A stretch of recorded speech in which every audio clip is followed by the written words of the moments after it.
अगला निगरान वज़ीर आज़म कौन होगा? बहुत सारे नाम सामने आ रहे हैं और कुछ नाम बड़े वाइब्रेंट हैं इस वक्त। सैयद मुशाहिद हुसैन सैयद, उसके बाद नजम सेठी साहब और उसके बाद मोहसन बेग। ये तीन नाम जो हैं वो बहुत इस वक्त हर हलके में डिस्कस हो रहे हैं। हम देखते हैं कि इन तीनों की अपने अपने मेरिट्स क्या हैं और डीमेरिट्स क्या हैं और इनमें मोस्ट प्रोबेबली कौन निगरान वज़ीर आज़म बन सकता है। मैं हूं सज्जाद अनवर और आप देख रहे हैं मेरा यूट्यूब चैनल मुख्तलिफ।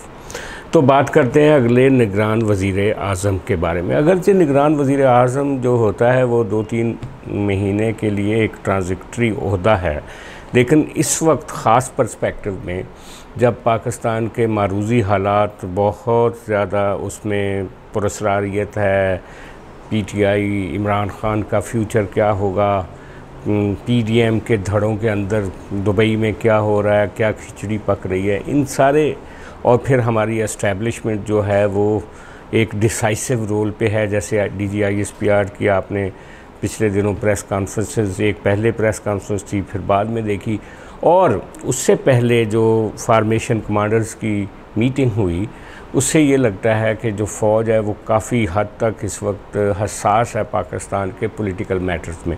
और फिर ये खबरें भी चल रही हैं कि जो भी निगरान हुकूमत आएगी हो सकता है वो 2-3 महीने में इलेक्शन करा के जाने की बजाय वो कोई प्रोलॉन्ग कर जाए अगले साल के मार्च तक। तो इस तरह से इस पर्सपेक्टिव में या इस फ्रेम ऑफ रेफरेंस में जो भी निगरान वज़ीर आज़म बनेगा वो आम निगरान वज़ीर आज़म की तरह नहीं होगा, बल्कि उसके पास पावर्स होंगी और उसके पास इतनी ज़्यादा पावर्स भी हो सकती हैं कि जैसे पंजाब में मोहसन साहब बैठे हैं इस वक्त, मोहसन नकवी, वो 60 दिनों के लिए आए थे और आपने देख लिया कि वो जनाब उनको 7वां महीना जा रहा है। तो इसी तरह अगर एक निगरान सेटअप बनता है मरकज़ में, तो वो अगर उसको तसलसल मिल गया तो ये अच्छी खासी एक टेन्योर बन जाएगी साल 6 महीने की, और जो भी निगरान वज़ीर आज़म होगा वो मुख्तलिफ होगा बाकी दूसरे निगरान वज़ीर आज़म से। अभी हम देखते हैं कि ये जो तीन नाम सामने आए हैं, इनके मेरिट्स और डीमेरिट्स क्या हैं। मुशाहिद हुसैन सैयद साहब जो हैं वो इन सब में बहुत ज़्यादा उनका एक प्रोफाइल है। वो एडिटर रहे हैं, वो वज़ीर रहे हैं, वफाकी वज़ीर इत्तलात रहे हैं, वो जो कमेटी फॉर एक्सटर्नल अफेयर है सेनेट की उसके सरबराह रहे हैं वो, और बहुत सारे अहम ओहदों पे काम किया। पाक चाइना कॉरिडोर और पाक चाइना दोस्ती के हवाले से उनकी बहुत ज़्यादा खिदमात हैं। फिर अगर आप देखें कि डिप्लोमेटिक सर्कल्स में उनका नाम जो है वो बहुत जाना पहचाना है, और ख़ास तौर पे भारत और पाकिस्तान और इस रीजन की सियासत और पाकिस्तान और अमेरिका ताल्लुकात और पाकिस्तान और चीन के ताल्लुकात, इस पे वो एक माहिर की हैसियत रखते हैं। लेकिन मुशाहिद हुसैन सैयद साहब के बारे में मैं आपको ये बता दूं कि वो बेसिकली एक लिबरल डेमोक्रेट थे। जब यूनिवर्सिटी में प्रोफेसर थे ज़िया-उल-हक के टाइम में, जब उनको हटाया गया, फिर उन्होंने मुस्लिम लीग नून की और राइट विंग की कुछ सियासत शुरू की, फिर वो काफ लीग में चले गए और इस वक्त वो मुस्लिम लीग नून में फिर दोबारा वापस आए तो उनको सेनेटर बनाया गया। और आजकल वो ख़ासे इंडिपेंडेंट बयानात दे रहे थे। पिछले दिनों वो इमरान ख़ान साहब और PTI के हक़ में बयानात दे रहे थे।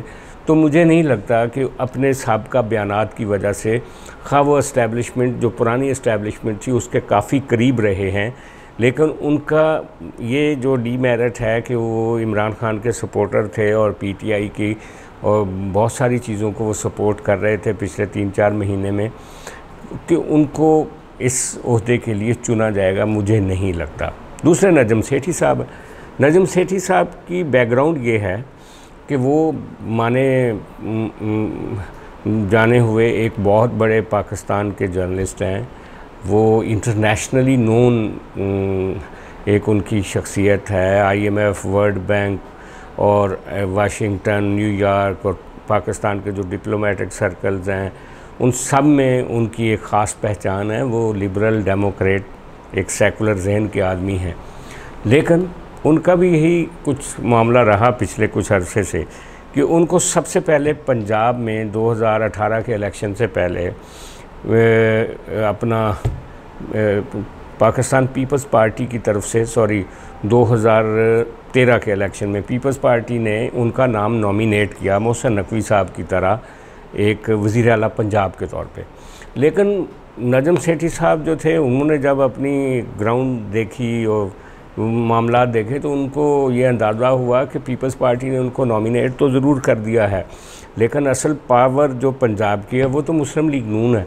तो उन्होंने उधर अपना एक टिल्ट शुरू कर दिया और फिर मियां नवाज शरीफ के वो बहुत करीब हो गए, फिर वो पीसीबी के चेयरमैन बन गए और आपने देखा कि उन्होंने पीसीएल शुरू करवाई और बड़ा कुछ किया।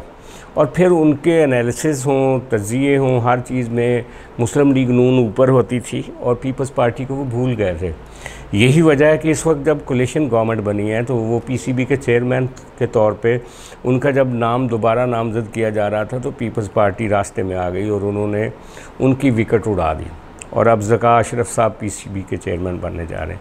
तो पीपल्स पार्टी की मुखालफत की वजह से अगर वो पीसीबी चेयरमैन नहीं बन सके तो वो कैसे वज़ीर आज़म पाकिस्तान बन सकेंगे, मैं नहीं समझता। उनके ऊपर भी आप समझें कि कोई निशान लग चुका है। अब तीसरा बंदा है मोहसिन बेग।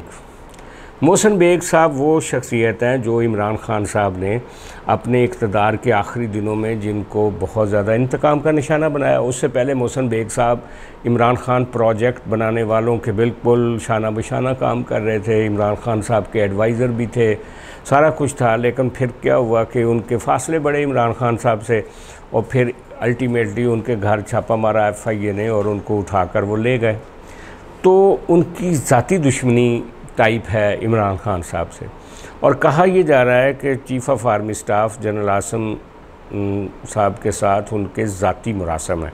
यही वजह है कि जब चीफ़ ऑफ आर्मी स्टाफ ने अपने ओहदे का हलफ उठाया तो वो पहले सिविलियन थे मोहसिन बेग जिनके वो घर तशरीफ़ लेकर गए।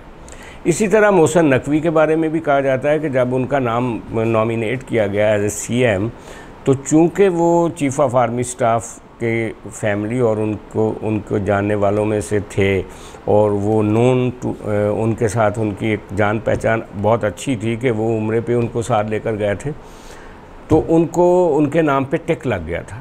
तो अब ये बहुत बड़ा इम्कान है कि मोहसिन बेग साहब ही आने वाले निगरान वज़ीर आज़म होंगे। अब मोहसिन बेग साहब के ऊपर फ़ौज एस्टेब्लिशमेंट तो राज़ी है और वो चाहती उनको लेकर आना। क्या उनको मुस्लिम लीग नून और पीपल्स पार्टी और जो इस वक्त राजा रियाज साहब हैं वो लीडर ऑफ़ द अपोजिशन, वो क्या मिलके उनका नाम उस लिस्ट में डालेंगे? अगर तो उनका नाम उस लिस्ट में आ गया तो डेफिनेटली आप समझ लें कि वो निगरान वज़ीर आज़म होंगे।